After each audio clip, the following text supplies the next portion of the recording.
आता पाहूया टॉप 9 महत्त्वाच्या बातम्या।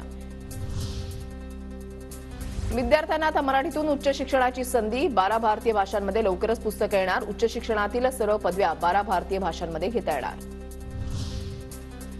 राष्ट्रसंत तुकडोजी महाराज नागपूर विद्यापीठाच्या 22 जानेवारीच्या परीक्षा 28 जानेवारीला होणार। 22 जानेवारीला सार्वजनिक सुट्टी जाहीर करण्यात आल्यानं विद्यापीठाचा निर्णय।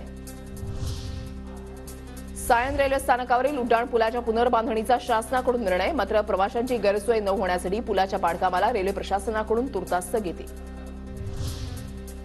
अयोध्येमधील राम मंदिर उद्घाटनाच्या दिवशी नागपूर मेट्रोतर्फे प्रवाशांना तिकिटावर 30% सूट। उद्या कार्यक्रमांना जाताना नागरिकांच्या सोयीसाठी नागपूर मेट्रोचा निर्णय।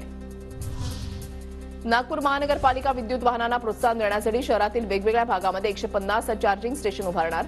पेट्रोल डिझेल वाहनांच्या वापरामुळे होणारं प्रदूषण लक्षात घेता नागपूर महानगरपालिकेचा पुढाकार। मध्य आणि हार्बर रेल्वेवर आज mega block. Mulund Matunga up जलद मार्गावर सकाळी 11:05 ते दुपारी 3:55 वाजेपर्यंत, तर हार्बरवर कुर्ला वाशी अप आणि डाऊन मार्गावर दुपारी 4:10 पर्यंत मेगा ब्लॉक।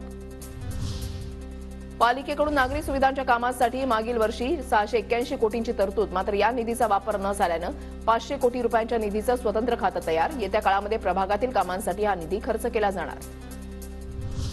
धारावीत अदानी विरोधात 4 फेब्रुवारीला सभेचं आयोजन। 500 चौरस फूट घराच्या मागणीवर धारावीकर ठाम। उद्धव ठाकरेंसह नाना पटोलेंना सभेचं आमंत्रण। राज्यात सक्रिय कोरोना रुग्णांची संख्या 456 वर। शुक्रवारी 62 नव्या कोरोना रुग्णांची नोंद, एकाचा मृत्यू।